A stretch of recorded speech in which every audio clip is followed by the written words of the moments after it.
Hey Village, we can officially share that we have accepted a new teen placement.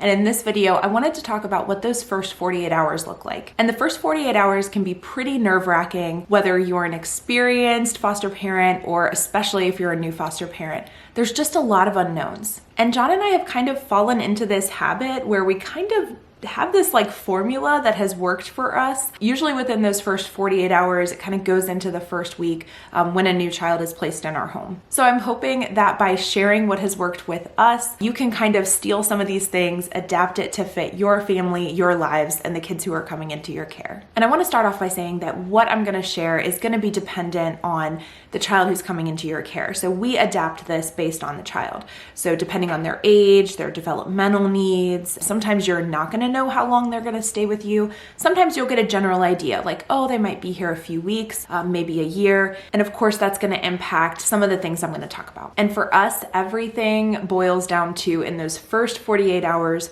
we are trying our best to create a safe and supportive environment for that child. So for this teen placement, the same as pretty much every other placement that we've had, we kind of start off by going shopping. This is something that if you're a foster caregiver, you know that your agency or your county, one of the requirements is basically making sure that you are financially stable. Part of the reason for that is that when you get your per diem for the child, the daily rate that the county will pay to cover the needs, you don't get that until a month after they're actually with you. So what that means is that you are upfront covering any clothes, any personal hygiene, any food, any activities, they're older, phone, all these different things you're paying for upfront, but in a month, sometimes maybe more, you will get that per diem back. So my advice is, as a foster caregiver, have a little bit in reserve, whether you have a little bit of savings, a few $100s, whether you have room on your credit card where you can put it there and then pay it off when the per diem, comes. This is something, it's just real. You don't want to have a kid come in and you're financially strapped and they're feeling that they're a burden. And by no means am I a financial expert or advisor. Again, it's just something that has worked for us. It's very important for us to take the child shopping, make sure that they get some personal items, whether they need it or they want it, to make their room feel like theirs. And this was no exception. So we made sure that we went to Target. We got a couple of items that pretty much just would fill their wardrobe, because you want to pay attention to, okay, what are they coming with? And maybe there's some gaps. Maybe they need a few extra shorts. Maybe they need fresh socks. Maybe they need a bathing suit because we're going into summer. So definitely I like to start off talking with them about what items they might need and then just going shopping. And you can learn a lot about kids when you're going through a store. You can learn their likes, their dislikes. So I know for sure this time we definitely went to Target. We also went to Five Below. And at Five Below, it's a really cool environment where there's a lot of fun stuff. If you don't have a Five Below, this might be a foreign concept to you, but everything is roughly $5 and under, so it's very inexpensive. It's a lot of fun kid stuff. Not the highest quality, I'll give you that, but there are some deals to be had. So when we went to Five Below, there was a ton of stuff that we were able to find that would personalize the room. And I think this is really important, especially if you're having an older kid placed with you. You want them to feel comfortable in their space. You want them to be able to express themselves. So we picked up some posters, some little decor items, because we needed to have it match their personality. I also jumped on Amazon because there were a couple of things I wanted to surprise them with that were really important to them. And I knew that it would just be like that cherry on top to really set their room off. And I could tell they really appreciated it. So those little things go a long way. If I had to estimate, I probably spent about $100 on room decor and, a couple of pieces of clothing. Definitely take advantage if you have in your area like a nonprofit or one of these shops that has gently used clothing, but for foster caregivers or people who need them, they can come in and they can shop, but everything is free. And so we're really grateful. We have 2 different locations that we're going to be going to later this month. And again, that's kind of like a shopping spree for them.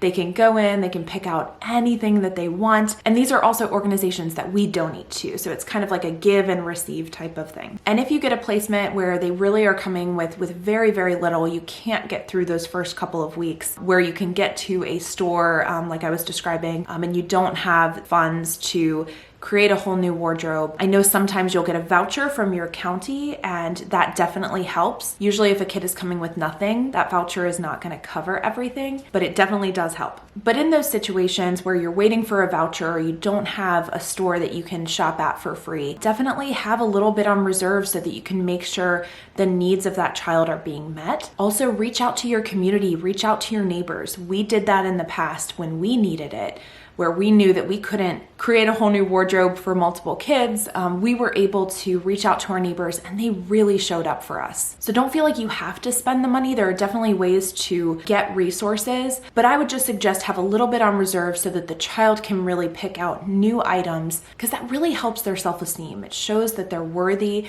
shows that you care. So if you can do that, I would highly recommend setting some money aside. And we are lucky that we're in an area that the per diem is very, very reasonable. I do know that there are areas where the per diem is like nothing, and foster caregivers are basically in the hole every single month because the per diem doesn't cover those basic necessities. So I do acknowledge that we are grateful that our per diem is a reasonable amount and it does support the child in everything that they need. So again, shopping for room decor, shopping for bath essentials, shopping for fun stuff. Like if you have kids, you're having young kids placed with you, have them pick out a couple of toys. It's something that is theirs in this new space that is foreign to them.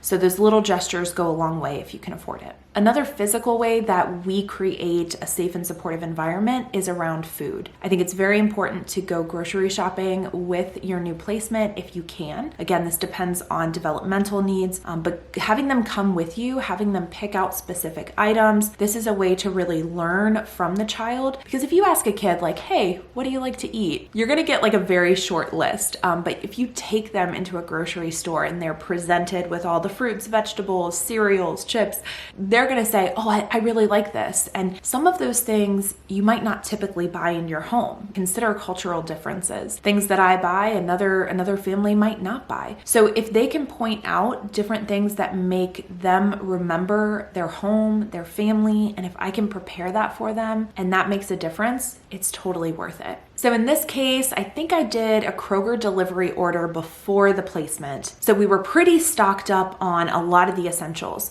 But on the second day, within that 48 hours, we went to Costco together and we kind of went through, we wanted to stock up. We are in a situation where we have another teen staying with us. So now we're currently a family of 6. One of the teens who's not a placement, she's kind of off and on this summer, but we wanted to make sure we're stocked up because with 2 teens in the house, we want to make sure that they're eating. We want to make sure that there's plenty of food for them to eat. So we didn't want that to be an issue. So I did a massive Costco haul, at least massive for us, and got a ton of meat, fruits, vegetables, cereal, the staples, some things that'll make our dinners a lot easier because I'm kind of busy this week. So I wanted to set us up for success. So we're not ordering pizza every single night. Like we have good meals. I think for me, I just want them to know that they're not going to have to worry about there being a food shortage. And that's not to assume or imply that with their family that was ever an issue, because a lot of times it's not an issue, but it's just one of my insecurities and something that I think this is within my control. I can control the fact that there's always going to be food. I can't control trauma triggers. I can't control those sorts of things. So for me, going grocery shopping with the kids, very, very important. And this teen was able to pick out a few different things. We got an emergency dinner. I always like to do that. I want to make sure that if we're preparing a dinner and they try it and they don't like it, we have something on hand that we can prepare quickly for them. So I think in this case, it was Hot Pockets. Always good to have frozen pizzas. Some foster caregivers make like a PB&J. Basically have an alternate dinner or an alternate meal because again, it can take some time for kids to kind of adjust to the types of food that you eat in your home. And also it's okay those first 48 hours to ask a family friend, hey, I'm super busy. We're dealing with a lot of transition. Do you mind like grabbing something and dropping it off? Hey, can you make an extra lasagna this week and drop it off for us? Ask for support. People want to help. You are a foster caregiver and a lot of people that doesn't fit in their lives, but they still care and they still want to help. So now let's switch to ways that you can create a safe and supportive environment for them, kind of more on that emotional level. This isn't about creating the actual physical space of your home to be inviting and welcoming. It's really about like checking in with yourself. And as foster caregivers, yes, we go through a ton of training. We are trauma informed, and that's great. But I think what it comes down to is emotional intelligence, self-awareness, really just being able to like have that empathy and read the room and take things really slow. And this is something that I know I've had success with over the last couple of years. There's been a workshop that has helped me very, very much get more in tune with how I show up. That affects my life. It also affects me as a foster caregiver. So when this new teen came in, I was trying to figure out ways, how can I connect? And with teens, there's a few things that I think have worked in the past. Ask them what kind of shows they're watching. Ask them what movies they like, what types of movies. Ask them their types of music, and always come from a place of like no judgment whatsoever. This is their personal preference. This is not a time to tell them that like, no, do not listen to music with bad words in it. That's not our style whatsoever. You have to meet them where they are. That's their preference. That's their personality. That's the person that they are. So it's important to just accept them exactly how they are in that moment. And also be mindful. So depending on the trauma that a child has experienced, if they're, a certain age and they're watching horror movies, maybe suggest that those kinds of movies are going to have to be monitored, and you're going to have to make sure that they're appropriate for them. You don't want to cause any nightmares. But generally speaking, just be curious, get to know them. I mean, these are just kids. It's also important to follow their lead. So if they're more closed off and reserved, take it a little bit more slow. If they're a little bit higher energy, get excited with them. This is exciting stuff. They're sharing their life with you. I would tend to steer clear of family talk and talk of specific events that could be triggering. Usually what we've found is once they feel comfortable and safe with you, they will open up. They'll tell you about their siblings. They'll tell you about the family members that they really care about. And they'll leave out the ones that maybe have caused trauma for them. So be curious, pay attention, but try not to go too deep. Let them be the ones to bring those really challenging topics up. What else I can share with you guys that might help? I know typically in the past, we've had Darcy kind of do a tour around the home. I think this time we were the ones to kind of show them around. Also in this case, give them the time and the space that they want to settle in. You can kind of check on them and, again, have that awareness to kind of see how they're doing, but let them settle in, let them move their stuff in, check in to see if they want help, check in to see if there are certain things that they might be needing to make their room, function the way that they're wanting it to. And we do have other kids in the home. So, we added this new teen, and Darcy, I don't want to say she acts out because it's not like a negative thing, but I would say she kind of shows out. She likes to perform a little bit more. She likes to be a little bit more loud because it's like that new energy. There's like a new energy in the home. And so I was just like talking to the teen saying she usually isn't this extra. I think that's pretty much the best word that can describe Darcy is just like extra. She's usually not this extra. And then Sawyer tends to be really shy within those first 48 hours. It takes him a little bit longer to warm up. But even now, he's totally fine now. But those first couple of days, it was like he wouldn't make eye contact. And I kept reassuring them, it's totally not you. He just kind of takes some time to warm up. It was really about making sure that they don't feel bad, like the kids don't like them. We never want that to be the case. Not to mention, on top of all of the settling in and adjustments within the family, the shopping and making sure that they have all the things that they need, you also have a lot of case team visits and calls and coordination. So this is a time period within those first 48 hours.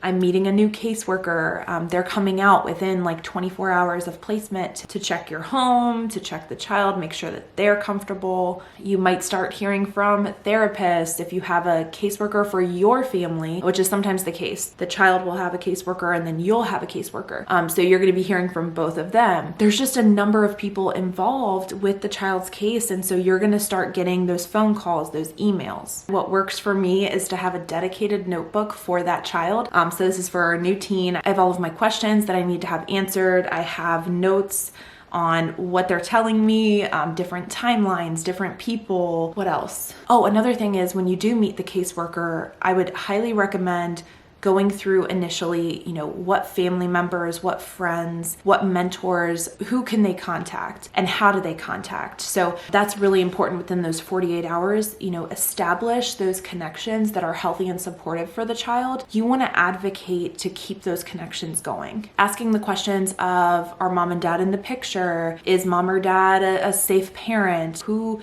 can they contact, and does it need to be monitored? Can it be text message? Also extended family, different things where the child again can feel safe and supported in your home, but also still have that connection with their family. And I have this accordion folder. This is where I put and organize all of the paperwork that you're going to start to get within those 48 hours. And whenever I go to appointments, I just take this whole thing with me because you never know what questions you're going to be asked, and it's a lot to manage. So definitely recommend an accordion folder. Keep everything organized. Pretty much everywhere I go with the new teen, I'm going to take this with me. So I'm sure that doesn't cover everything, but I feel like I covered a lot of it. Again, this is what works for John and I. I don't think that we've had a placement who's come to us and has felt alienated or unsupportive or unsafe. And again, I can't say it enough, this will vary. It's always going to vary because every child is different, every family is different, all the trauma is different. And so don't take this as an absolute, but this is kind of like the baseline of what we kind of plan on and how we kind of adjust. There's going to be a lot of exciting things that are going to be happening in the next few weeks. Definitely going to be staying busy. So I appreciate your guys' patience when I can get a video out. Of course, I want to keep you guys informed and learning from our experience, but also I know that you guys know there's a lot going on. So also want to mention, if you haven't seen on Instagram, I did launch the new website, Be the Village Community. There's some really exciting stuff that's coming up on there. Definitely check that out. I'll put a link in the description of this video. I might even have a dedicated video explaining what this website is going to be because it's really exciting and it's something that I've been working on for a few months now. Actually, probably this whole year I've been working on this. Marianne, a friend of mine, she has been collaborating with me and has been a huge help. So please support us by going to the website, subscribing to the newsletter, and checking out the resources that we currently have on there. And I know so many of you have been with us from day one. You guys are like ride or die followers and subscribers, and we so appreciate you. Continue to support us by watching these videos, revisiting some of the old ones, sharing it with your friends and family. All of that really helps our family. So with that, that's it for this video, guys. Thank you so much for watching, and we'll see you next time.